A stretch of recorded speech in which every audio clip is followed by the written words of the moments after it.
Hello, everyone. This is Kathy Barnette. Almost 2 weeks ago, you and I, along with the nation, sat in horror and watched the brutal murder of George Floyd. It was nothing short of murder.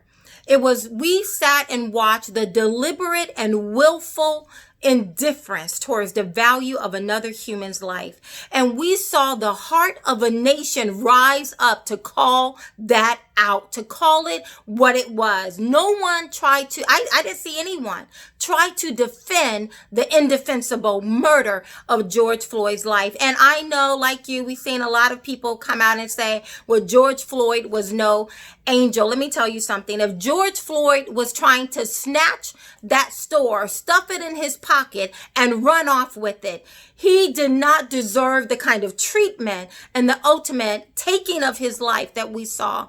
None of that. It is indefensible. Everything about it is indefensible. And I was so proud of my nation to see, as a nation, the heart of our country rise up and call that injustice, call that wrong, and call for justice to be handed down to those four officers. And listen, I am a Black woman, married to a Black man, raising Black babies. I would have been right there with every single protester, locked in arms with them, making sure that our government hear our grievances and that what happened to Mr. Floyd did not simply get swept under the rug. I would have been right there. But what we have been seeing across our nation in over 30 cities, not the peaceful protesting, but the rioting and the looting has nothing, in fact, to do with memorializing George Floyd's death. And this strategy that we are watching from our feckless brood of quote unquote leaders, this strategy that I call stick your head in the sand strategy, this strategy of cross your fingers and pray that this blows over quickly strategy. It is not only not working, but I find it to be the antithesis of what it means to be an American. It is actually anti-American to stand there, allow yourself to be beaten down to a pulp.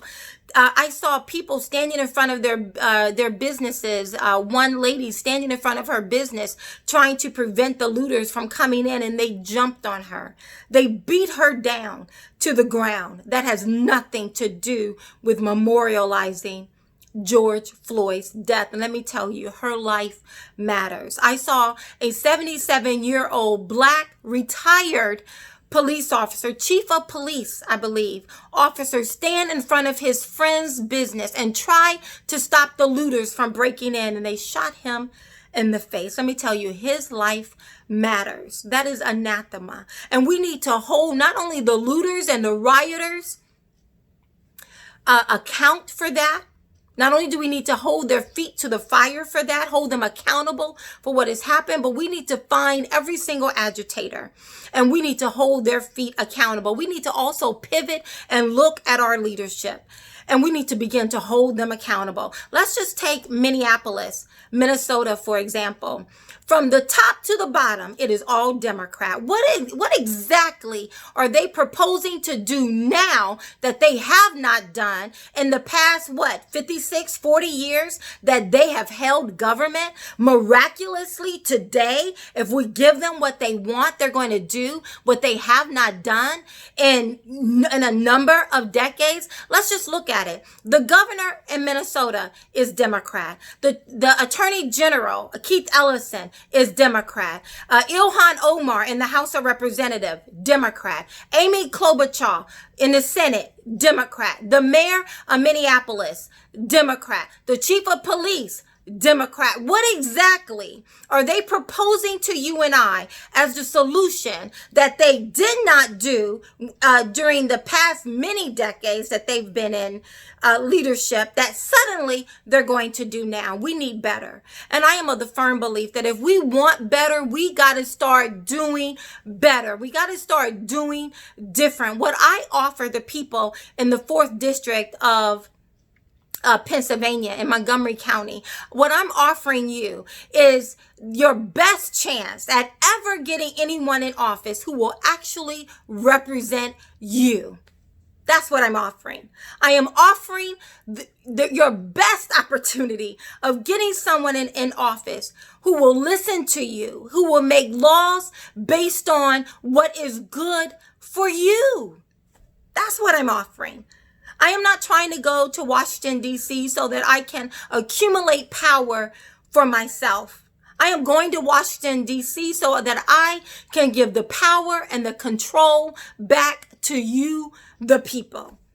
Listen, I know exactly what it feels like to stand in front of an empty refrigerator door and wonder where my next meal is going to come from. I know exactly what it feels like to sit in a dark room because my mother wasn't able to pay the electricity bill that week. I clawed myself from up under a rock. And in this nation, I was able to build a respectable life for myself. You may not like the fact that I'm running on the GOP ticket. You may not like the fact that I'm a conservative, but you cannot argue with my story. I know exactly where I come from. I am a little black girl who grew up on a pig farm in southern Alabama. I grew up below the bottom rung of the economic ladder. I know exactly what injustice feels like. I've been called the N-word more than once. I know racism still exists in this nation. No, I do not believe that this nation is rotten at its core.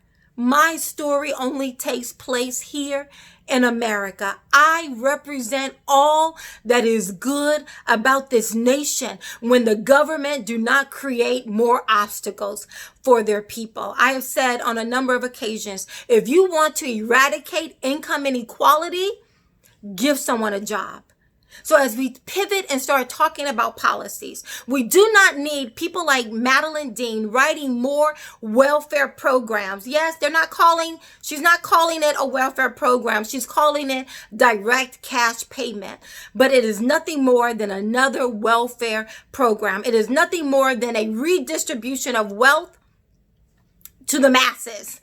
And coming from the black community, I can assure you that doesn't work. If it worked, the black community above all communities would be living high on the hog. More programs, more cash, directing more money from taxpayers to, if it was going to work, it would have worked in the black community, but it doesn't work. What we need, please go to Kathy Barnette, forcongress.com. Go to Kathy Barnette, forcongress.com. Begin to look at the issues. We're writing them out. I'm telling you exactly who I am and what it is I intend to do. We need to begin to incentivize corporations to bring their facilities back to District 4.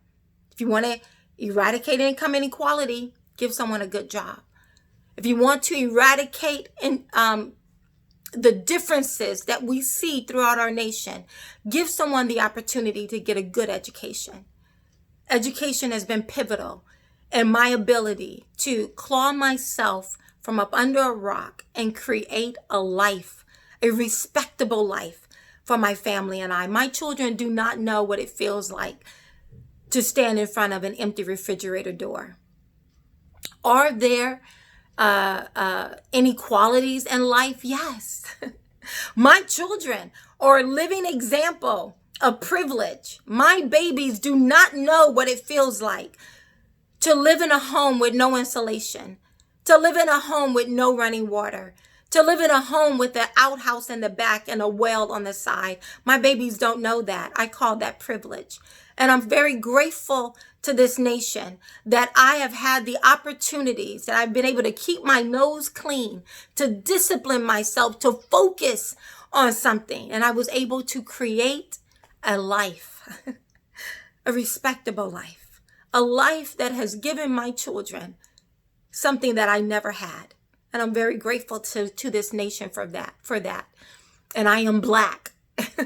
And I am saying it. I do not need anyone out there trying to pull out a measuring stick to measure my Blackness. I know exactly who I am, and I will not be jumping through hurdles to prove to you that I'm Black. I'm Black on both sides of my family. I know exactly what it feels like to be Black. I know exactly what it means to be Black. And I am standing here telling you that I am grateful to be an American. and that my story only takes place here in America. And I want to preserve it for the next little black girl or boy who find themselves underneath a rock and need to claw themselves from under that. I know exactly what we need to do. Please go to Kathy Barnette forcongress.com. Begin to read, begin to interact with us, get away from the D's and the R's, and begin to see the individual. I am not your typical Republican, and I have no intentions of pretending that I am one. I love my nation. I want to preserve this nation. I want to listen to what you're saying, and I want to go to Washington, D.C. and to work on all of our behalves. Thank you. Go to Kathy Barnette forcongress.com and talk to us.